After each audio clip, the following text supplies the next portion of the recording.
서로에 대해서 어떻게 호칭을 하고 그리고 어떻게 여기고 그 관계를 진짜로 하나님 앞에 감사하는지 볼 수 있는 아주 중요한 부분입니다. 왜냐하면 그 앞에 14절에서는 데살로니가에 있는 유대인들이 바울의 하나님의 말씀을 배려하여서도 전하는 줄 알고 거기서도 가서 무리로 움직여 소동하게 했을 때 형제들이 베레아의 믿음의 형제들이, 베레아에서 신앙생활하는 믿음의 형제들. 그런데 사실 베레아에서는 형제라고 부르기에는 너무 아직 시간이 길지 않은 아주 짧은 시간이거든요.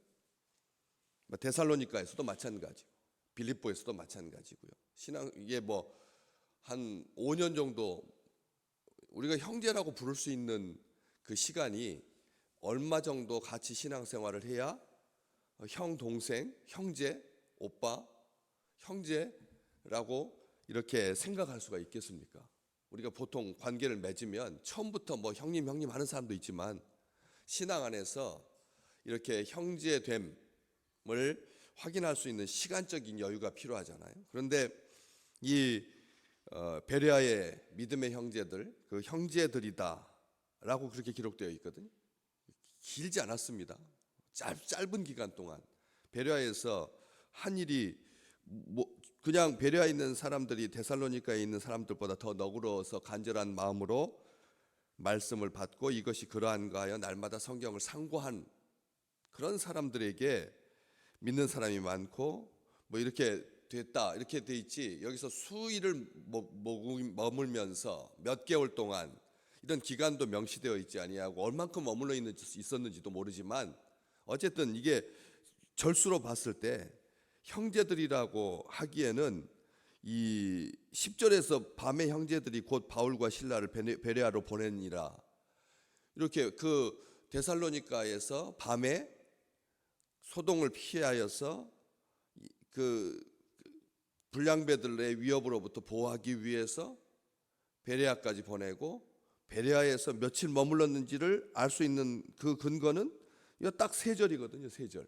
그렇기 때문에 형제들이 곧 바울을 내보내어서 바다까지 가게 했다라고 부르는 거, 이게 얼만큼 있었길래 형제들이라고 그렇게 쓰고 있나, 누가가 자기가 위축되면 주변에 있는 손 조금만 내밀어주는 사람한테도 다 형제들로 여기는가? 자기가 아프니까, 자기가 좀 높고 자기가 좀 힘 있을 때는 다른 사람들 안중에도 없다가 자기가 이렇게 의사였던 누가, 노예였던, 종이었던 당시의 의사의 주인은 그렇게 우리가 생각하는 지금의 의사의 지위와 한국적인 상황에서 의사의 지위하고는 판이하게 다르거든요. 그렇기 때문에 험한 일을 해야 되고, 그래서 다른 사람들을 다 형제로 여겼나, 이런 생각을 해보게 됩니다. 지금 같으면 그러겠나.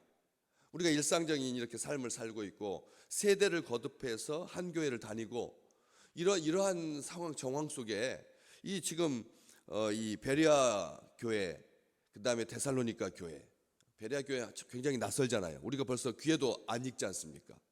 문제가 많아서 편지를 보낸 교회는 우리가 잘 기억하고 있고, 문제가 없어서 편지 쓸 이유가 없었던 교회는 우리가 낯서는 그런 상황에서 이들을 형제들이다라고 누가가 여겼을까 생각을 해봅니다. 그런데 그렇지 않다는 것을 여기 오늘 본문 말씀에서 알 수가 있는 거죠.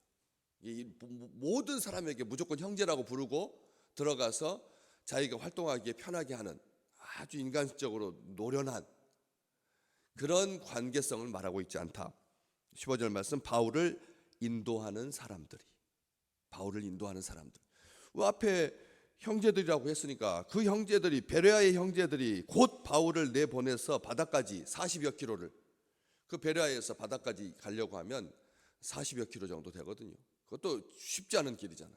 즉시 내보냈고 실라와 디모데는 아직 베레아에 머물고, 그런 상황에서 바울을 인도하는 사람들, 왜 바울을 인도하는 사람들이라고 표현을 했느냐는 거죠. 형제들 중에 몇 사람이 지금 바울을 인도하고 있는 거거든요. 그러니까 2사람 이상일 건데, 이 추격의 위협을 당하는 과정에서 320km가 넘는 바다 항해길 가는, 지금처럼 320km 쾌속정 타고 이렇게 쫙 가도 며칠이 걸리는 시간이거든요.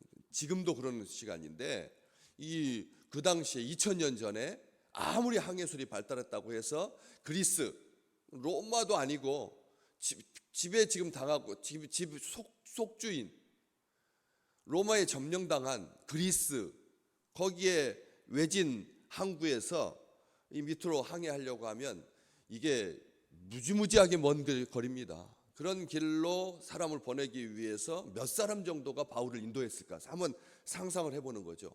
2사람 이상이기 때문에 인도하는 사람들이라고 했을 것입니다. 그런데 인도하는 사람들이라고 하는 말을 딱 듣는 순간 몇 명이 인도해야 최적화된 인도함인가? 그 어두운 밤에, 그 밤에 한밤중에 배도 섭외해야 되고, 그렇잖아요? 배도 섭외해야 되고, 그 다음에 그 배를 섭외한다 그래서 흔쾌히 어떤 선주가 그 밤중에 300여 킬로가 떨어져 있는 아덴까지 그 하는 그 뱃길을 허용해 줄 사람이 누가 있겠습니까? 그렇기 때문에 이 정황상 한 15명이, 서너 명, 대여섯 명, 아니면 17명, 아니면 7, 8명, 10명 아닐 것 같거든요. 그렇죠? 바울을 앞에서 인도하기 위해서 만약 보호의 성격을 띈다면 바울 혼자 단독이니까 한 3배 정도, 그러니까 3명이 한 사람을 보호하기에 완전한 숫자거든. 3명 정도였을까 생각을 하면서 보는데 왜 이게 구별했을까 하는 거죠. 믿음의 그냥 형제들 중에 어떤 사람이 인도하여 형제들 중에 2사람을 붙여서 이렇게 이 어두운 밤에 탈출하고 뱃길로 이동하는 그 험난한 여정을 시작할 수 있었던, 그러니까 형제들 중에서 어떤 사람을 뽑았을 것 같습니까? 딱 생각하기에 여기 딱 알 수가 있는 거죠. 그 항해길이 얼마나 위험한 길이었는지 작년에 11월 달에 여기 아덴에서 해안 쪽으로 좀 더 나간 그곳에서 지진 규모 5.1의 지진이 발생해요. 그 에게해에 섬들이 남쪽에 무수히 박혀 있고 그 에게해 건너 쪽에 터키가 있고 에게해를 중심으로 해서 그리스가 있으니까 이 2나라가 오랫동안 그 많은 섬들 차지하려고 막 치열하게 다퉜던, 지금도 국제법상 다툼이 아주 심각한 그런 밑에 남쪽 섬들이 많습니다. 거기에 제일 큰 섬, 밑을 딱 막고 있는 제일 큰 섬 크레타 섬에서 지진이 발생했는데 규모가 6.0이었습니다. 이 지진이 유라시아 지각판하고 아프리카 지각판하고 유라시아 지각판하고 만나는 그 선이 바로 에게해를 관통하고 있어서 지금 사람들이 많이 지금 생각하고 있던 인도네시아, 인도 지금 계속 지금 지진이 발생하고 있어서 이 또다시 불의 고리가 활성화되고 있지 않는가 다들 염려하고 있는 그 지역을 통과해야 가는 그 길입니다. 여기 바울을 인도했던 사람들 우리가 생각해 보게 되는 거죠. 정말 위험한 길이고, 그렇다면 어떤 사람들을 뽑았을까? 유약하고 두려움 많고 머리만 있고 말 잘하고 하는 사람을 말 잘하는 사람을 뽑았을까? 어떤 사람들을 뽑았을까? 인도하는 사람들 생각 정리해 봤습니다. 분별력이 있어야 되고, 바다를 잘 알아야 되니까 바다를 또 잘 알아야 되고, 분별력이 있어야 되고, 체력도 내려가는 길 열흘, 올라오는 길 열흘, 왕복 단순하게 이 아덴에서 한순간도 머물리지 않고 쉬지도 않고 그냥 내려준 채로 곧바로 와도 20일 걸리는 그 뱃길. 여러분 한 달 가까운 시간 바깥에 배에 떠 있으면 뭐가 제일 걱정이 되십니까? 멀미, 그렇잖아요. 멀미, 구토. 정말 체력적으로 건강하지 않으면 사람을 인도한다는 것은 불가능하기 때문에 건강하고 체력적으로 그렇게 건강해야 되고 또 주도적이어야 되고, 왜냐하면 우왕좌왕해서는 안 되니까. 2명이면 어떻게 조율이 가능하겠는데 3명부터는 이제는 말이 달라지는 겁니다. 어떻게? 그래서 우리 주님께서 제자들을 전도하러 보냈을 때 몇 명씩 보냈는데요? 2명씩 짝지어서 보냈잖아요. 그렇기 때문에 이 두 사람이 넘어가면 조율이 잘 안 됩니다. 어렵습니다. 진짜 힘든 겁니다. 그렇기 때문에 조율도 잘해야 되고. 그런데 여기서 뭐 한 가지가 또 걸리는 것은 이 인도하는 사람들이 바울을 데리고라고 오늘 15절 말씀에 데리고 갔다 이렇게 표현하니까, 그렇다면 사람을 데리고 갈 정도면 나이 차이가 있는, 그렇잖아요. 뭐 동갑내기라거나 막내 동생이 바울을 데리고 갔다 이렇게 쓰지는 않을 것 같아서 바울보다 그럼 나이가 더 위였을까? 데리고 간다는 표현은 우리가 어떤 때 사람을 데리고 간다는 표현을 쓰나요? 뭐 그냥 90대가 가까워 가지고 60대 딸이 병원에 부모님을 모시고 가잖아요. 그래도 모시고 간다고 하지, 데리고 간다라고 하는 표현은 어린 자녀에게 쓸 때나 아니면 친구를 데리고 뭐 이 정도는 가능해도 뭐 이렇게 데리고라고 하는 말이 조금 낮게 느껴진다는 거죠. 부하를 데리고, 부하를 데리고 간다 이렇게 써도 부하를 모시고 간다는 안 쓰잖아요. 그렇기 때문에 데리고 간다라고 하는 이 말을 보고 하대하고 있는 바울을 함부로 여겨서 쫓겨가는 범죄자처럼 그렇게 우습게 여기고 하대하는 건가 봤더니 아니라는 것을 후반부에 딱 보면 알잖아요. 아덴에 이르러서 그에게서 실라와 디모데를 자기에게로 속히 오게 하라 이렇게 합니다. 그에게서는 누굴까? 아덴에 지금 베레아에 잠깐 머물고 있는 실라와 디모데를 그에게서 자기에게로 속히 오게 하라는 명령을 받고 떠났다. 명령하는 관계라는 거죠. 바울이 그 자기를 인도하는 사람들한테 명령한 거예요. 빨리 속히 데려오라. 그에게서가 누구냐? 바로 누가를 잠깐 생각해 보는 거죠. 누가에게서 의사 누가에게서 실라와 디모데를 데려오라 했을까? 도대체 이 그가 누구인가? 교회 어떤 사람에게서? 아주 의문점이 참 많은 그런 부분입니다. 그래서 여기 속히 오게 하라는 명령을 받고 떠나죠. 그러니까 이 바울을 인도했던 사람들은 바울을 하대한 게 아니라는 거죠. 존중하고, 우리가 생각할 때 그렇게 도피하는 사람들 옆에서 인도하는 할 때 그 관계성이 인도하는 사람이 위쪽에 있고 그 다음에 인도받는 사람은 아래쪽에 있기 쉽잖아요. 근데 그러지 않았다는 겁니다. 데리고라고 하는 말로 그렇게 예단할 수가 없다는 것이죠. 그리고 용기도 있고요. 왜냐하면 이 바울을 빼돌리면 데살로니가부터 쫓아왔던 그 불량배들이 어떻게 할까요? 베레아에서 그냥 거기서 바울이 도망갔나 보다 하고 자기 다시 데살로니가로 돌아갈까요? 아닐 것 같은 느낌이 든 거죠. 그런 정도의 열심을 가지고 그런 정도의 그 살해의 위협을 할 사람들이 그 정도 가지고 그냥 거기서 멈춰버리지는 않을 것 같은 거예요. 그래서 그런 사람들로부터 추격을 당할 위험을 감수할 수 있는 용기 있는 사람들이 일사불란하게 침착하게 목적과 목표를 향하여서 일관되게 나누이지 아니하고 분열 갈등 다툼 없이 위냐 머리냐 누가 대장이냐 그런 기록도 없이 그냥 인도하는 사람들이, 아멘, 인도하는 사람들이. 그래서 무명의 헌신, 어디서 많이 들어보셨죠? 국정원 비석으로 있었던, 우리는 숨은 곳에서 음지에서 일하고 양지를 추구하는, 양지에 있는 국민들이 백성들이 양지가 되도록 이 나라의 시스템이, 이 나라의 관계성이 햇빛 가운데 있도록 그렇게 음지에서 일했던 자기들, 그래서 그걸 우리는 무명의 헌신이라고 하잖아요. 이분들을 정말 얼마나 소중한 사람들입니까? 하나님께서 붙여주신, 아직 그렇게 바울을 따를 정도로 온전하게 긴 시간들을 그렇게 갖지 못했을 텐데도 그 믿음의 형제들이 인도하는 사람들이 바울을 대할 때 이렇게 이름도 없이 빛도 없이 행했다라고 하는 거죠. 오늘 이런 사람들, 히브리서 13장에 보면 교회의 지도자들, 인도하는 사람들, 주의 종들, 인도하는 사람들이라고 합니다.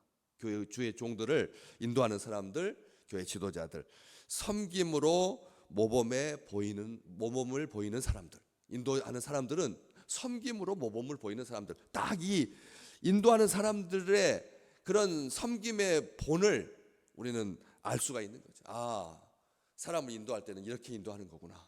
그 험한 길, 그 고된 길, 그런 길을 인도할 때 한마디도 안 나오잖아요. 15절 말씀에 그 바울을 인도했던 사람들이 우리 너무 고생한다, 뭐 서로 뭐 말하거나 뭐 어떻게 할까, 그런 내용은 하나도 기록되어 있지 아니하고 한마디도 없습니다. 다시 말하면 끝까지 사명을 다하고 다시 바울의 그 명령을 지키기 위해 속히 데려오려고 하면 신라와 디모데를 속히 바울에게까지 데리고 오려고 하면 이제 며칠 걸리는 겁니까? 왔다가 갔다가 그러면 40일 걸리는 겁니다. 그냥 그렇게 왔다 갔다만 해도 40일 걸리는 거죠. 그 길을 반복했을 그 사람들을 생각하니까 가슴이 찡해지는 거죠. 진정한 섬김의 본을 보인 거죠. 우리 주님 그러셨거든요. 정말 지독히도 알아듣지 못하는 미련한 제자들과 함께 3년을 똑같은 말을 얼마나 귀에 닳도록 했으면 다 기억하고 있을까요? 그래서 마태, 마가, 누가, 요한복음 보시면 어떻게 이렇게 기록할 수가 있지? 옆에서 메모를 하지 않는 한, 그걸 메모가 나중에 성경책 쓰겠다고 옆에서 그렇게 메모지를 들고 다니면서 다 기록하지 않는 한 어떻게 이렇게 예수님의 말씀을 그렇게 정확하게 하나도 땅에 떨어지지 아니하고 다 기록할 수가 있을까? 나중에 우리가 찬송할 때 주님의 말씀 다 기록하면 바다를 먹물로 삼아서 써도 다 기록할 수 없겠네라고 말할 정도로 어마어마하게 한 10만 가지를 가르쳤는데 그 중에서 한 10가지 정도 기록된 것이 복음서다, 이렇게 말한다면야 모를까? 그렇게 기록했지는 않았을 거라는 거죠. 그렇기 때문에 우리 주님께서 그런 제자들 앞에 몸소 행하셨던 그 섬김의 본을 그 인도하는 사람들에게서 다시 한번 확인하게 된다는 거죠. 남 섬기는 종의 도를 몸소 행해 보이셨네. 우리 주님께서 그렇게 섬김의 도를 몸소 행해 보이셨던 것처럼 사자와 이리로부터 보호하는 역할, 인도자는 교회에서 우리가 이렇게 이제 막 긴박하게 막 성도들을 막 빼돌려야 되고 하는 상황이 아닌데, 지금 북한에서 그런 일이 벌어지고 있거든요. 북한에서 우리의 믿음의 형제들이 그 형제들을 그 인도해 가지고 국경선을 넘게 하고, 또 우리 한국에서 브로커라고 하는 이름으로 벨 소리를 다 듣지 않겠습니까? 한 사람 빼는데 5천만 원 해가지고 남쪽에 미리 이미 도착해 있는 사람들한테 그냥 이렇게 하고, 그 과정 속에서 정말 세상도 그렇지 않을 그런 성폭행에 그런 것들로 인하여서 우리가 얼마나 우습게 여기는, 근데 지금도 그런 일들을 음지에서 행하고 있는 무명의 헌신자들이 있기 때문에 북녘에 많은 동포들이 3만 4천 명이 지금 한국에 남한에 내려와서, 또 해외로 나간 사람들도 얼마나 많고, 또 라오스에서 베트남에서 미얀마에서 그렇게 한국에 들어오지 못한 채 그런 사람들이 얼마나 많고, 또 중국 내륙에서 공안을 피해서 지금도 숨어 살고 있는 그런 동포들이 얼마나 많은데, 그렇기 때문에 이 인도한다라고 하는 것이, 우리가 지금 우리 교회에서 만약 그런 일로 우리 중에서 몇 명을 차출해 가지고 국경선까지 막 사람을 안내하고 막 이런 일들을 다 겪는다면 모를까? 우리는 이런 일 없이 50년 동안 앞으로 몇 년 동안 다음 세대까지 차분하게 앉아서 그렇게 가는 그런 아주 괜찮은 편한 그런 상황입니까? 제가 사람 친구 만나 가지고 이제 교회를 개척하고 그다음에 한다는 그분한테 말씀드렸어요. 옛날에는 선교사가 오지고 험지였는데 요즘은 한국 교회에서 목회하고 교회를 같이 이렇게 이끌고 하는 것이 오지고 험지입니다. 선교사들을 위해서 우리는 불쌍한 마음으로 긍휼의 마음을 가지고 정말 충성하는 그들을 위해서 늘 기도하잖아요.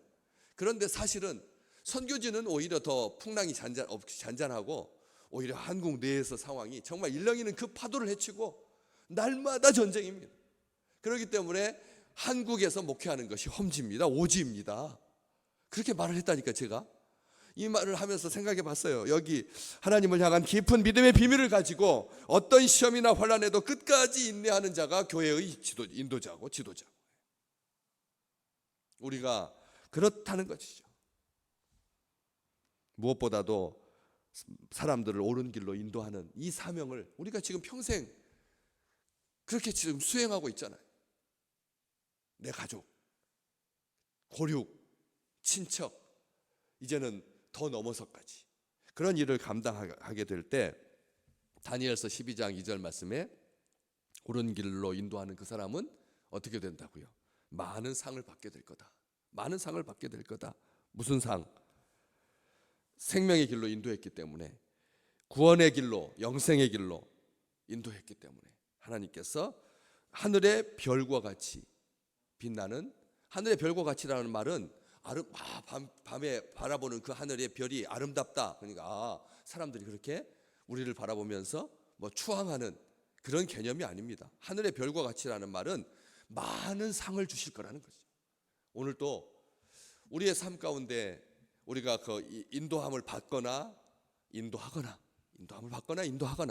누구 그렇잖아요. 조그만 인도 받잖아요. 요즘 병원에 가보시면 정말 아르바이트생 많이 써가지고 60대 넘으신 분이 70대 넘으신 여자분들이 옆에서 키오스크 옆에서 이렇게 막 안내를 하시잖아요.